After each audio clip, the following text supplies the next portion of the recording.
Hey friends, it's Mr. Jim and welcome to Kid Short Stories. Did you know that I just started doing a new podcast called Bedtime Stories?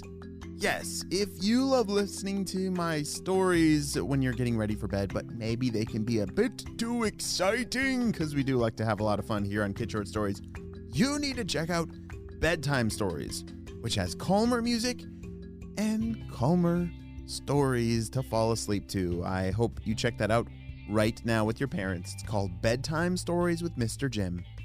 Well, friends, are you ready for today's adventure? Oh my, I definitely am. You better get ready. Here we go.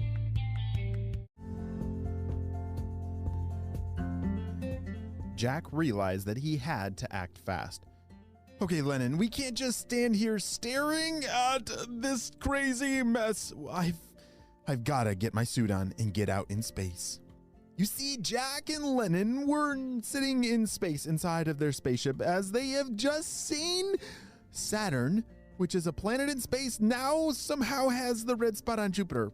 I know it sounds confusing, but basically Jupiter is a giant planet that has a big red spot on it. And somebody started spinning Jupiter so fast that the red spot went flying and splatted onto Saturn, which is not right. And it's up to Jack to save the day. Jack, are you sure that's safe? Asked his sister Lennon. Yo, yes, I've done this 100 times. This one is definitely a unique situation, but I can do it. He was putting on all of his space gear so that he could blast around through space. He wanted to get a closer look at Saturn and Jupiter and just the situation in general, because he was running out of time before Jupiter might actually explode from spinning too fast. All right, Lennon, you hang on to this walkie-talkie here and let me know if anything crazy happens, but I'll be back as soon as possible. Okay, said Lennon, just stay safe. I will, said Jack. As Jack left the spaceship, he started blasting over to get closer to Saturn to get a closer look at how in the world that red spot had jumped from Jupiter and splattered onto Saturn. This is amazing. He couldn't believe it. He started taking pictures and was zooming around to get closer and to get a better look. Shh! Jack, are you there? You should probably head back to the ship right now! Shh! Lennon, what are you talking about? Is everything okay? Shh! I don't know exactly how to tell you what's going on, but you gotta head back to the ship right away! Not a second passed did he zoom back towards the rocket ship. It was his job to make sure that Lennon was safe. As he zoomed back towards the rocket ship, he saw there was another ship right next to it. And out of nowhere, all of a sudden, he was greeted by an alien! Beep, beep, beep, beep. Hello, what's your name? You can talk? My name's Jack. Jack's mind started to race in thinking about all the different things that, I don't know, are aliens good or bad around here? I'm not sure. We saw you spying on our red-spotted house over there. You should probably leave it alone. We saw it first, it's ours. Wait a second, what are you talking about? That red spot, it's supposed to be on Jupiter. Who moved it over here to Saturn? Well, we live on Saturn, and my family wanted a red house, and so I made it happen. I found a beautiful red that was on that planet right there, and I borrowed it. Jack couldn't believe it. The more that this alien talked, the better he understood what happened. You see, the alien and his family lived on Saturn, the planet Saturn, for real. And I guess they wanted to change the color of their house. And instead of using paint, like a normal person would use paint, they decided to invent something to steal the red spot off of Jupiter and create this giant mess. Okay, I understand that you wanted your house red, but this is not the right way to do it, said Jack. It's actually caused quite a mess. Do you have any way of stopping the spinning that's happening with Jupiter? It's about to explode. Oh, of course I can. I just push this button right here and then... Bzz. Instantly, as soon as he pushed the button, Jupiter stopped spinning. Oh, thank you. Thank you, but how are we going to get that red spot back to Jupiter? Asked Jack. Well, I can put it in a bag for you, but it's gonna cost you. I need some kind of paint to paint my house. My family likes the color red. Do you have anything in mind? Jack reached for his walkie-talkie and called out to his sister. Shh! Lennon, I need you to check the art closet in the rocket ship. It's in the back.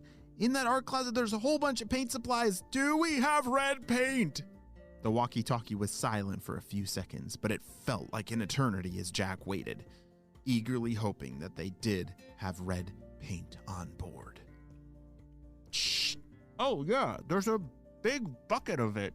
Why are you asking for red paint? Asked Lennon. Shh. I'll explain later. Just bring it over to the door and I'll grab it. Over the rest of the day, they were able to successfully trade a big bucket of red paint for the red spot that deserved to be on Jupiter. I'm not exactly sure how the alien was able to put that spot in a bag, but that's exactly what happened. The alien handed Jack a bag with the red spot. Jack handed the red paint to the alien and he said, Thanks a lot. That'll be a lot easier than this whole thing. Well, see you later. Bye. Beep, beep. The alien buzzed off back to his ship, and off he blasted back to Saturn.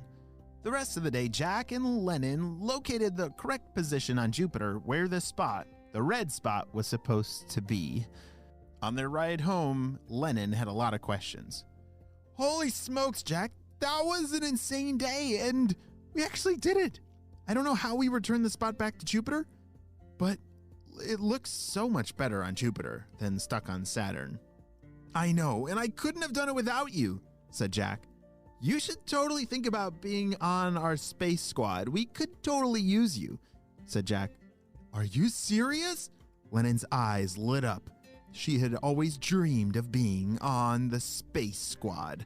Even though this is the end of our story today, it sounds like the two of them are in for some amazing space adventures up ahead. The end.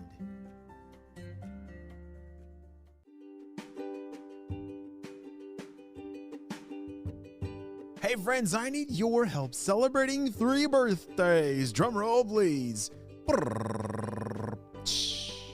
Happy birthday, Hugo, who's turning 3 years old. Hugo loves jackhammers. His monkey Stuffy's named Mr. Baby, and he loves chocolate.